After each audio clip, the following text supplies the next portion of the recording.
Hey everybody, welcome to the Hamakua Homestead. If you're new here, my name is Tiffany and today we are pickling.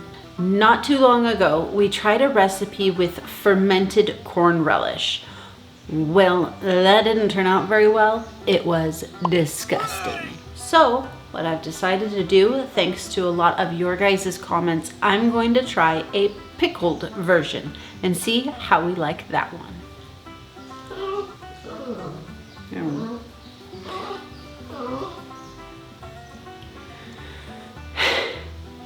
Okay, so the thing is, you might notice throughout this video, I have a little bit of a challenge right now. Not only, I think today is the first day of my cold, but more so,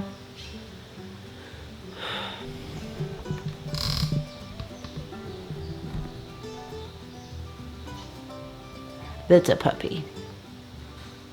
So I'm not quite sure how I'm going to make this video with a puppy under my feet that could possibly start whining because he misses his mama, but I'm going to try my best. He's so cute.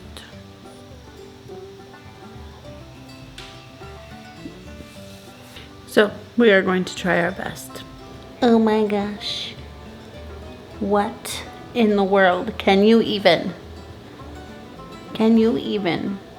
No.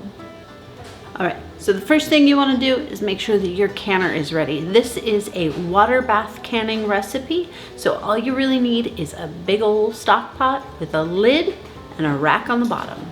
Then the next step is even easier. Combine all of your ingredients into one large stock pot. This recipe says that it will make 5 pint jars. I got today's recipe from Constance over at Cosmopolitan Cornbread. Into your large stock pot, you are going to add 9 cups of whole corn, fresh or frozen. So with this recipe, you can feel free to use frozen corn, or you can use fresh corn off the cob. Oh, I need to measure it. Oops. 3 cups apple cider vinegar. Just double check that your vinegar is at least 5% acidity, not 4. I don't know if there's anything more than 5. I don't know if there's a 6% or not, I don't know, but it's gotta be 5.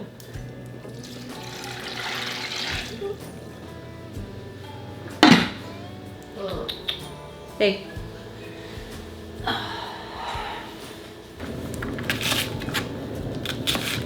2 cups diced onions,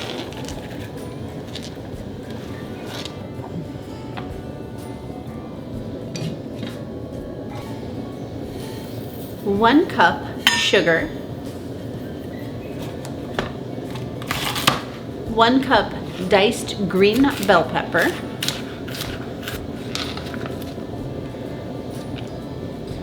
half a cup diced red bell pepper,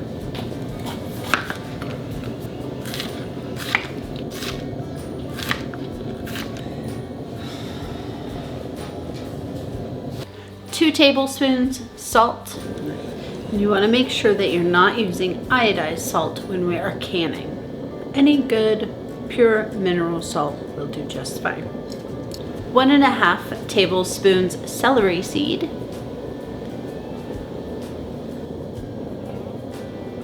1.5 tablespoons mustard seed.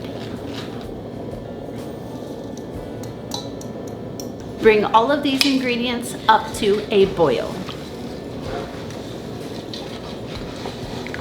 Stirring frequently.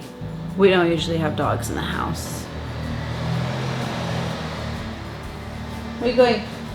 It's a challenge. Bring this mixture up to a boil. Cover and reduce the heat. Simmer this for 15 minutes, stirring occasionally. And it's as simple as that. Now it's time we can go ahead and get our relish into our jars.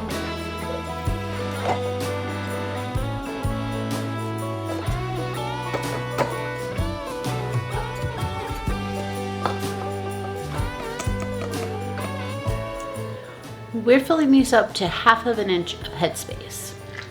Don't forget to debubble your jars. The measurements on this recipe were pretty darn close. We do have a little bit left for a taste test though. My smeller is getting a little bit not so sensitive today, even though this is so strong with its vinegar flavor, because like I'm coming down really cold. That's why my voice sounds a little funny.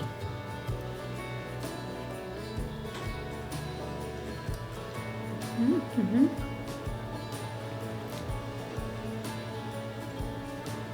We have the sweet and the tangy. Yeah, it's pretty darn good. I think it'll taste even better when it's cold, number one, but also after it's sat on the shelf for a few weeks. I like it. I like it. Also, I think once it has gone through the canning process, that will soften up the mustard seeds a little bit. They're still a little crunchy. But dang, that's really good. I like this. I like it a lot. With this couple extra scoops, I'll just put this in the refrigerator and eat it later. We will clean our rims off, make sure there's no debris that's gonna block us from having a good seal.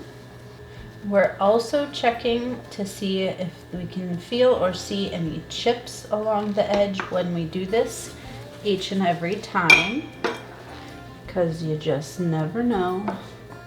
We place our lids and our rings fingertip tight.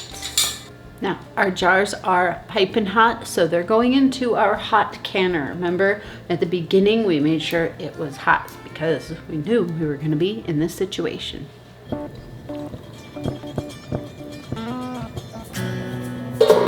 So now we're going to wait for this water to come up to a full rolling boil. Then we will start our timer for 15 minutes. After that 15 minutes is up, go ahead and turn off your heat, remove your lid, and let it set for a good 5 minutes. Then at this point, you can go ahead and take your jars out of your canner. I like to use a cutting board underneath a towel, and that way, just in case I need to move these jars out of the way, I won't disturb them too much. I can slide them across from one side of the counter to the other, although I do try to avoid that. And then leave them to sit there for 24 hours. Then you're going to check your seals, make sure that they're good and tight.